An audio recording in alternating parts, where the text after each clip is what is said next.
want a war? You're gonna get one. Now get the guns, the drugs from my generation. I'll take the fall, the saints, and across the nation. And it's a sex, the gods, the fakes, the fraud, they're messing with me. Come on, come on, come on, let's get it out. Move to the music, play that fucking music. Live through my music, yeah.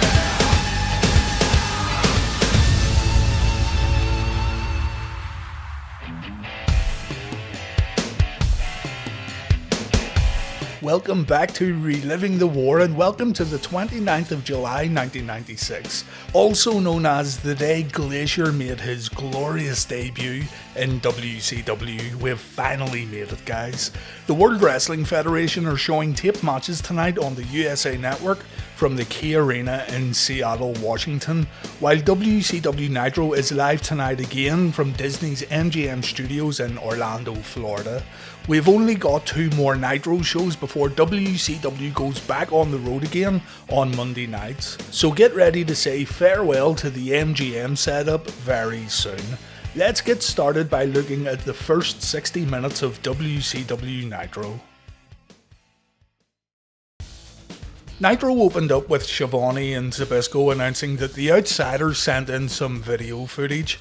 We see Hull and Nash spying on Lex Luger and Sting.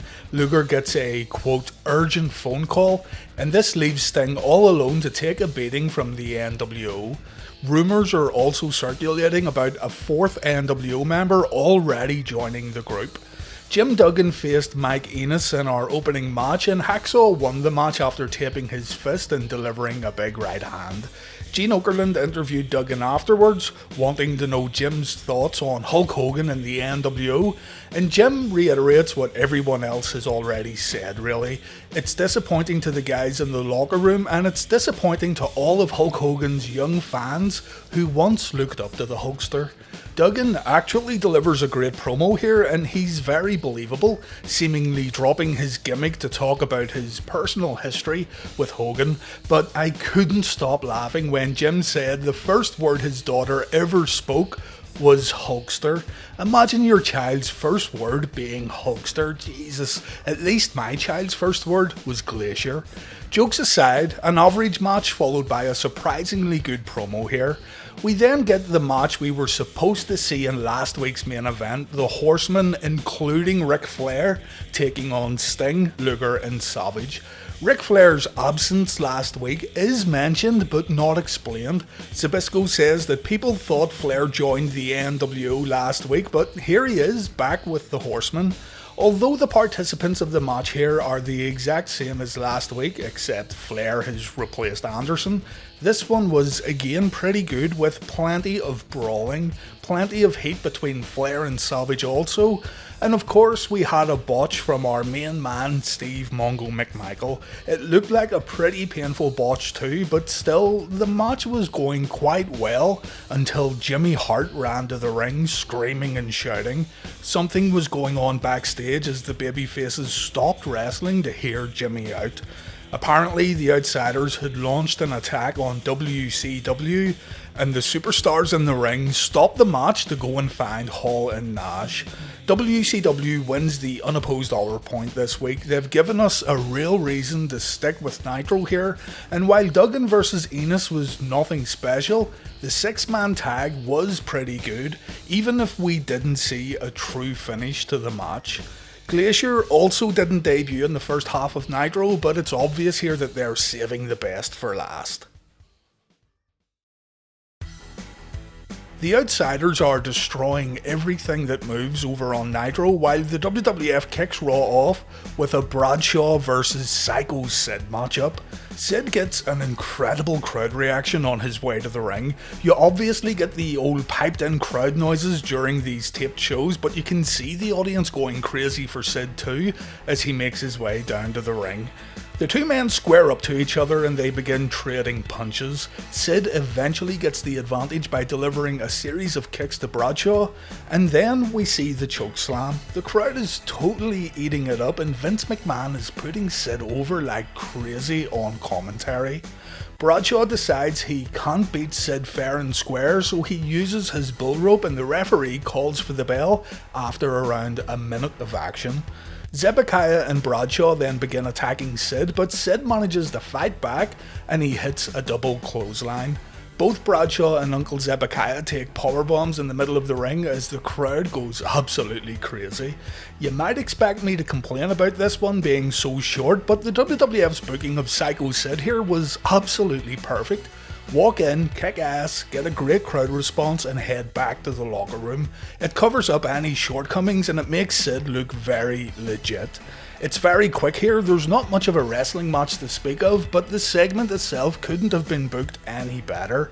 It's very interesting watching this all unfold again, as Psycho Sid was just starting his journey towards the WWF Championship.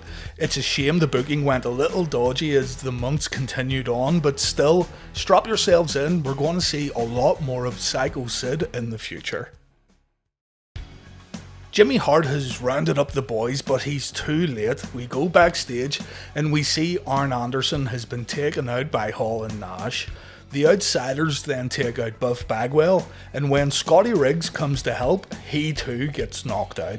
We then get to see one of the most memorable moments of this early incarnation of the NWO when Rey Mysterio appears and he tries to jump on Kevin Nash, only for Nash to grab Mysterio and launch him like a dart into a cabin wall. Here, watch it again with sound. There's the Cruiserweight Champion Rey Mysterio. Oh no! Oh! The Outsiders survey the damage they have just caused before hopping into their limousine. Randy Savage jumps on top of the vehicle and the limo speeds off, but the damage has been done. Kevin Nash and Scott Hall have launched a sneak attack and the complete aftermath is shown on WCW Nitro. World Championship Wrestling superstars come to the aid of Anderson, Bagwell, Riggs and Mysterio, and people want answers. Woman plays it extremely well when she won't let doctors near Double A in fear of hurting him further, and I don't think she's ever gotten credit for how good she was here. She makes it very believable. Sting and Luger tend to Marcus Bagwell, while Eddie Guerrero and others tend to Mysterio, and then a fire truck and an ambulance shows up. Years later, Eric Bischoff said that the fire truck was not planned. People who were watching Nitro in the Orlando area had called emergency services because they thought it was legitimate. Have a listen. So real that residents in the surrounding Orlando area that were watching Nitro live called 911. Kevin Sullivan said, "The switchboard at Disney lit up. These people produce movies. This is Disney. And they called us and said, you guys had a real wrestling match and people got hurt last night. Maybe we got something here. That's when I knew we were doing okay." I like to think that it wasn't viewers who called in the emergency services, but rather it was the king of Disney himself, Mickey Mouse.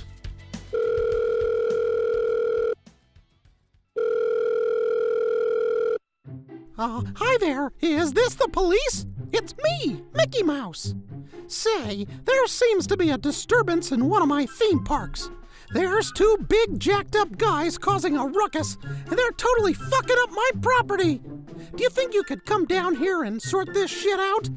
One of the guys looks like Razor Ramon from the WWF, and he keeps saying Chico a lot. And the other big guy is kinda sexy, but he's fucking up my shit so bad that I'll have to pay Donald overtime to clean the place up. I gotta go now. Ric Flair has some women lined up outside my clubhouse, and Minnie is due home in an hour. Hurry your asses up and I'll see you real soon. Ha-ha! There's a lot of time spent looking at the carnage the Outsiders have caused here. Mysterio screams that he saw 4 guys, but Eddie tells Mysterio and Alex Wright that there's only 3 NWO members. The commentators pick up on this, of course, and over by Arn Anderson, Mongo shouts that there's going to be some justice as Chris Benoit paces up and down. Rey is adamant that he saw 4 guys. We only saw 2, of course, and that was Hall and Nash. And Schiavone says that maybe Rey saw a member of staff or something like that. But Rey says that Eddie has to let people know that there were 4 guys. Mysterio gets his mask removed as he gets put inside the ambulance. Alex Wright is going to accompany Rey to the hospital, and I'd love to hear the conversation during that particular ride. And then tempers flare up between the Dungeon of Doom and the Horsemen a little before we go back to our announce team. And Tony Schiavone apologises for what just happened. Eric Bischoff and Bobby Heenan show up to take over on commentary, but Bobby Heenan just loses it. The Brain says he has a history of neck issues and he's not going to come out to commentate on a wrestling show when his health is at risk.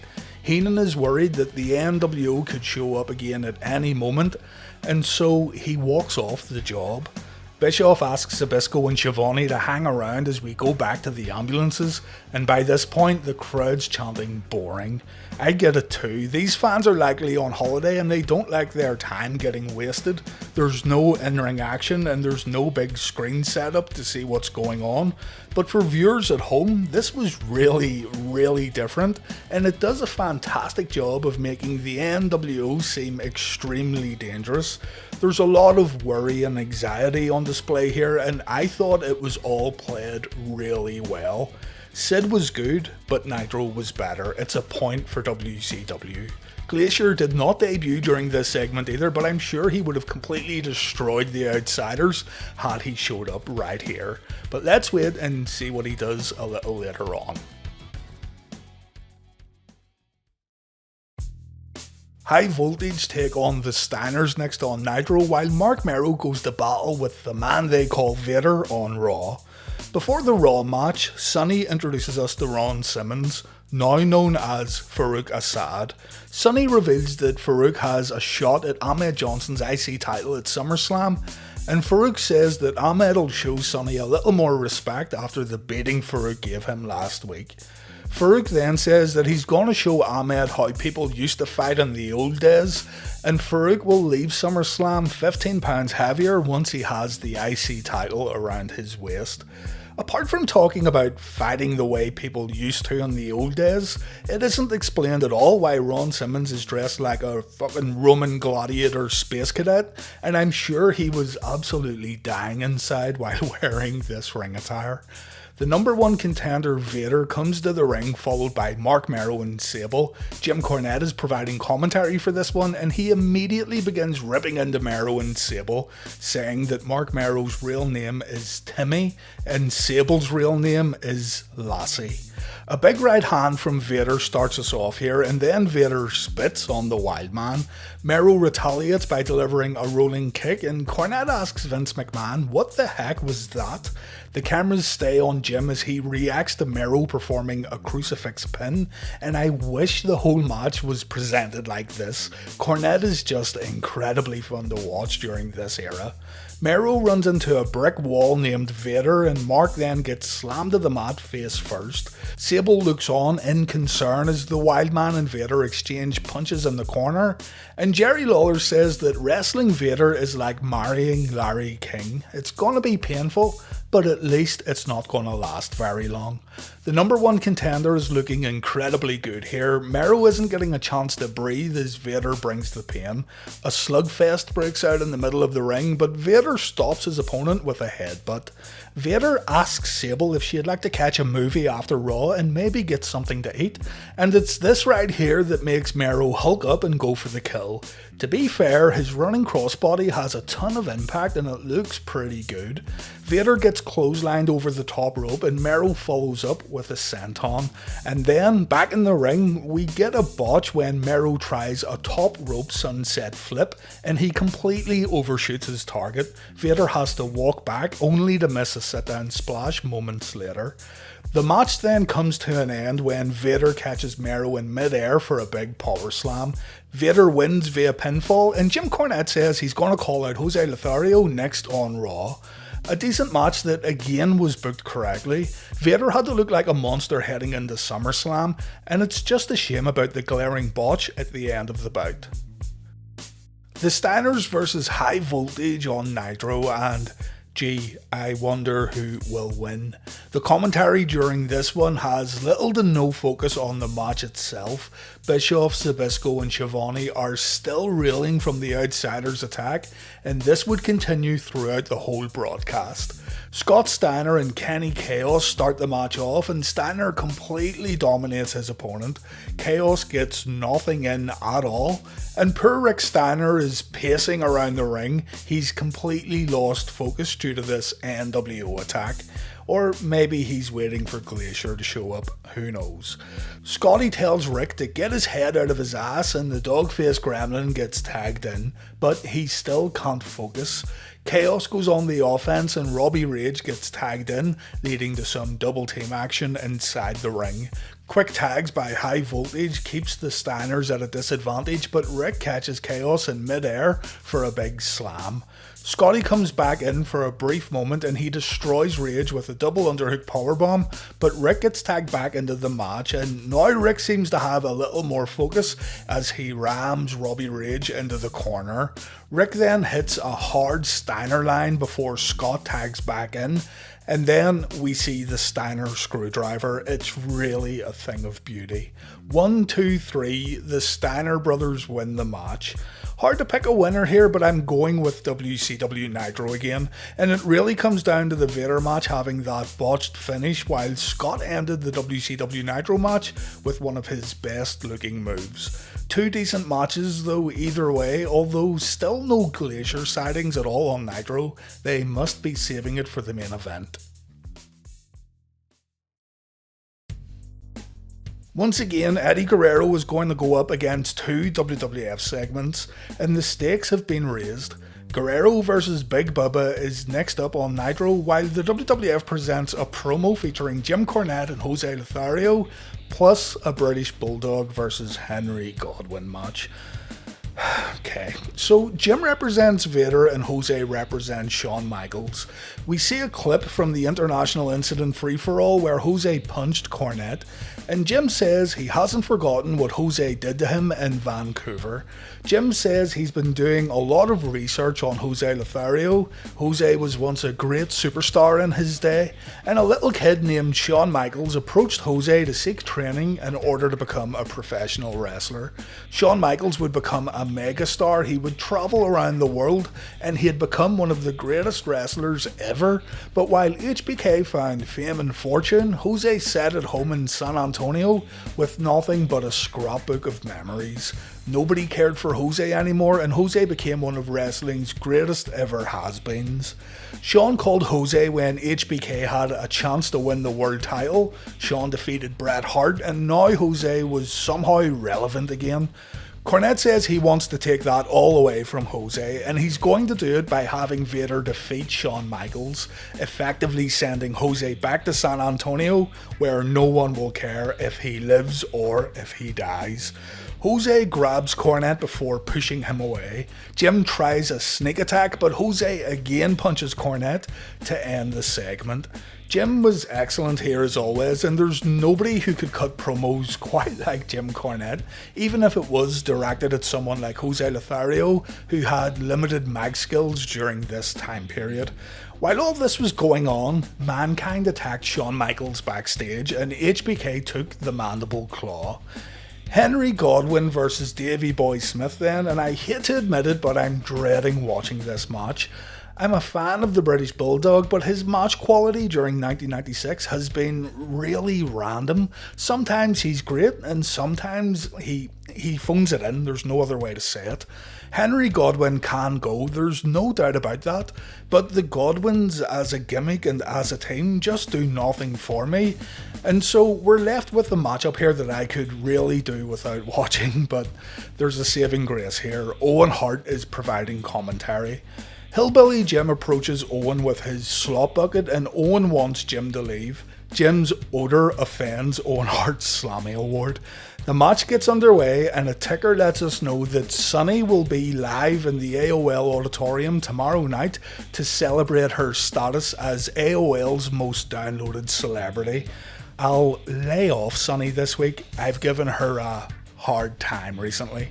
A headlock from Henry Godwinn starts things off and Davey goes for a monkey flip. This gets countered with a face first slam that only gets a 2 count. Davey takes a timeout while Owen talks about his glorious Slammy award. Have a look at this sign in the background too, by the way.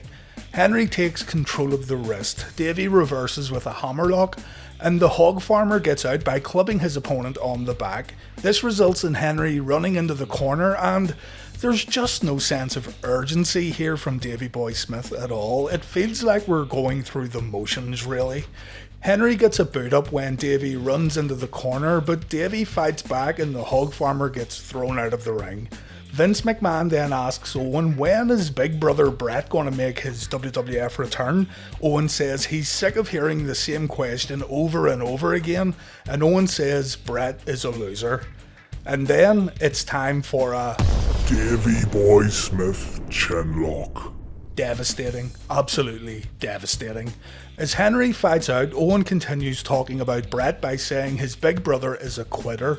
Owen Hart is still with the WWF and Owen wants people to stop talking about Bret and instead focus on the King of Hearts.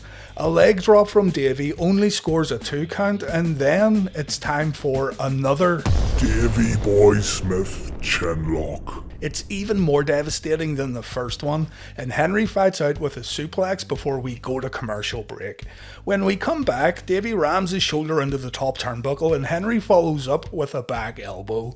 Henry then goes for the slop drop. Owen stands up and he tips over the bucket of slop that was sat on the ring apron. This is enough to distract Henry, and the British Bulldog hits the running power slam for the win. The slop bucket cost Henry Godwinn the match, and it wasn't even used as a weapon. My. Eddie Guerrero versus Big Bubba on Nitro then, and this will at least be interesting because it isn't Eddie versus another cruiserweight. This was supposed to be Eddie versus Rey Mysterio for the Cruiserweight title, but the commentators announced that Big Bubba is going to wrestle instead due to Rey getting attacked by the Outsiders. Eddie goes for a headlock straight away, but Big Bubba powers out and Eddie gets tossed out of the ring. Guerrero runs straight back in and he slaps Bubba across the face before drop-kicking his opponent out of the squared circle. Eddie then perches himself on the top rope, but he decides not to jump down. The match resets and Big Bubba goes for the wrist. Eddie gets launched into the ropes and then he gets launched into the air by Big Bubba. Eddie falls down hard as Bubba follows up with some slaps to the face. Bischoff announces that our main event tonight was supposed to be Double A versus the Giant for the WCW title, but that has now been changed. We don't know who the Giant will face, but the title will get defended later tonight. It's Glacier, guys. Guerrero rams Bubba into the corner and he follows up with a side suplex. Bubba responds with an uppercut that floors Eddie, and then Bubba begins clawing at Eddie's face. Bubba comes right back at Eddie, completely flooring the future Latino Heat. A camel clutch gets applied and Bubba wrenches the neck. Bubba brings it down to the mat and Eddie fights his way out, but he can't follow up. Bubba hits an open palm strike before throwing all his weight at Guerrero in the opposite corner. Bubba is now manhandling his opponent. He applies a bear hug before transitioning into a slam, and then Guerrero gets choked by Bubba's boot against the ropes. Eddie's getting nothing in here at all, and when he does mount some offense, he gets put straight back down again. The fans are now rallying behind Guerrero, and Big Bubba makes a mistake when he puts Eddie on the top turnbuckle. This allows Guerrero to hit a tornado DDT, and this results in Jimmy Hart jumping on the ring apron. Jimmy tries to throw his megaphone into the ring for Bubba to use as a weapon, but Eddie is too fast and Bubba doesn't get a chance to cheat. Guerrero wins the match with a sunset flip. Honestly, if this match went up against anything else but Godwinn versus Smith, it would have been a point lost. Eddie can sell like a pro, but I think Bubba got way too much in during this match. But still, it's just more fun watching Eddie's matches from this era in comparison to whatever was on Raw. Cornette was also really good, but he didn't have an incredible lot to work with. With Glacier now definitely showing up in the last segment of Nitro though, this could very well be a clean sweep for WCW this week.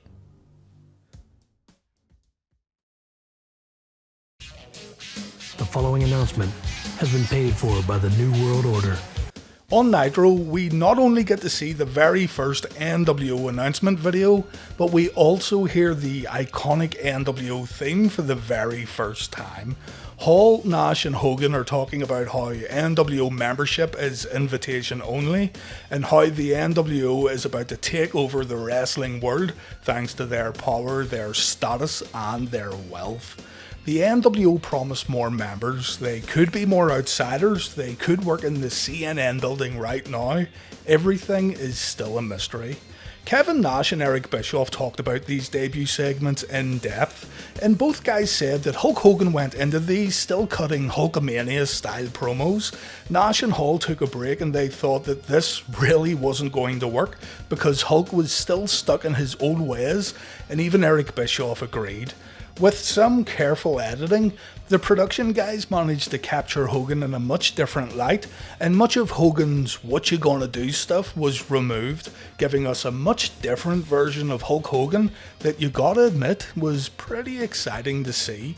Hogan, somehow, after being such a huge babyface, was also a completely natural heel, and mixed in with the sarcasm of Hall and Nash, it just all comes together so well. The black and white filter and the odd camera cuts was all very deliberate too.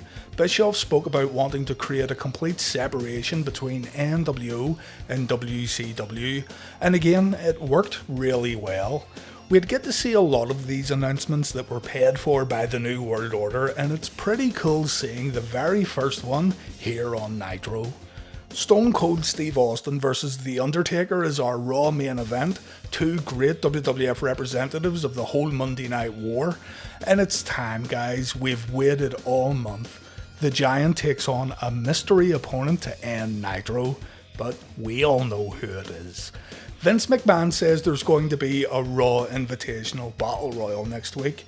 Whoever wins it will face the WWF Champion the night after SummerSlam, so that's something to look forward to next week. Taker vs Austin happened around a month ago in the Raw main event too, so this isn't the first time we've seen this matchup. But we can't really complain either, seeing as Nitro has had so many rematches since the beginning of Reliving the War. Steve Austin wants to shake The Undertaker's hand, but the Phenom is having none of it. Undertaker ends up grabbing Stone Cold by the neck, and it's already looking pretty bleak for Austin, but Taker doesn't chokeslam his opponent, instead he throws him in the corner.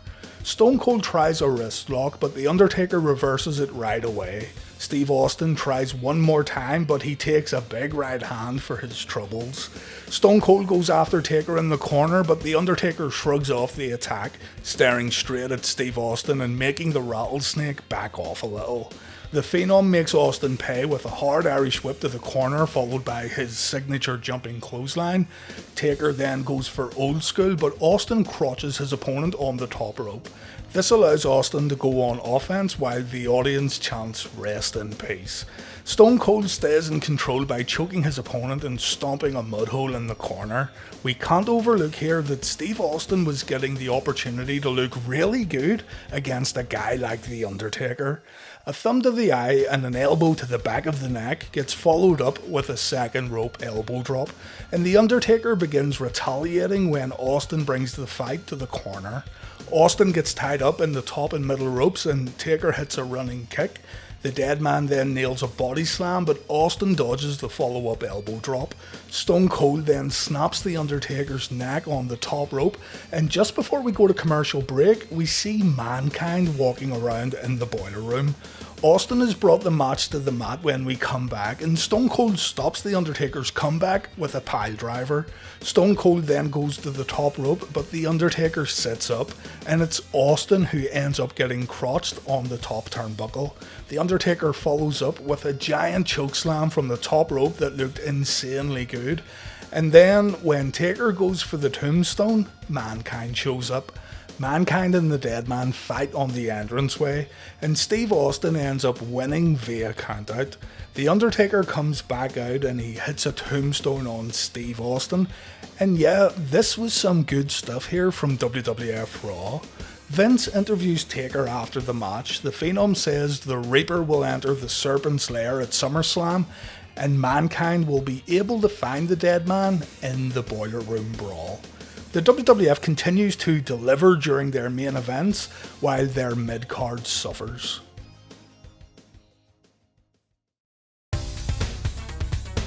Literal months have led up to this moment, and here we are. Glacier must be the mystery opponent, getting a WCW title shot on his very first night in World Championship Wrestling. The cameras go to the entranceway and... Greg Valentine? What? Okay, there's still plenty of time for the inevitable run-in. Bit of a joke this, but anyway, Greg Valentine gets a WCW World title shot on Monday Nitro. Who would have thunk it? See Greg's face here? Look at it. That's how I feel right now. The Giant overpowers the Hammer right away, and then we go straight to the clothesline routine. It's the same every time. The Giant knocks down Valentine before choking him in the corner with his big boot. Valentine gets an opening in the opposite corner and he tries a double axe handle. It doesn't really have an effect on the Giant, so he tries it again. Double axe handle number 2 gets countered with a choke slam from the top rope. This looked pretty good too, just like the Undertaker's. And then the Giant hits one more choke slam to end the match. Just like that. It's a point for WWF Raw here. Taker vs Austin was miles better. We still have a few minutes left on Nitro, so this has to be the Glacier debut. Mean Gene interviews the Giant, and the Giant calls Hulk Hogan a con man. He conned all of America, and the only reason why Hogan joined the NWO was because he couldn't be the big fish in the little pond anymore in World Championship Wrestling. Hogan will have to answer to the Giant and WCW at Hog Wild. Jimmy Hart says that Hogan will get taken out in Sturgis on August 10th. And then Mean Gene Okerlund bids us farewell. Nitro is over. Where the fuck is Glacier? I dedicated a whole month to this kung fu cunt and he doesn't even have the decency to show up. I'm ruined. This whole series is ruined. I even got you guys to send in memes. I don't fucking believe what the fuck. Oh, motherfucking Sub-Zero looking mother fucking shit.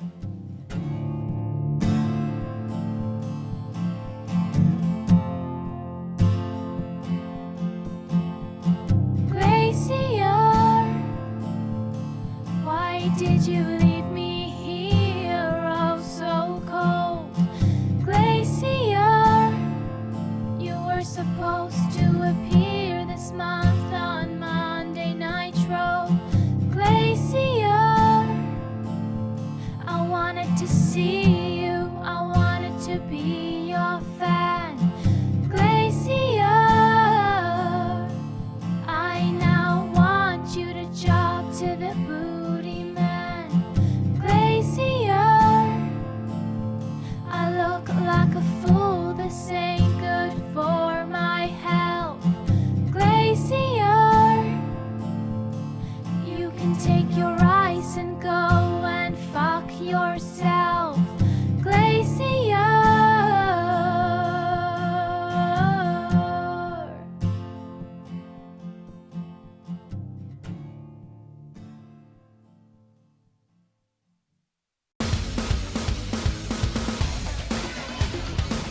Nitro wins once again this week, and it's the same story. Nitro has a solid mid-card but dodgy main event, and Raw has a solid main event but a dodgy mid-card.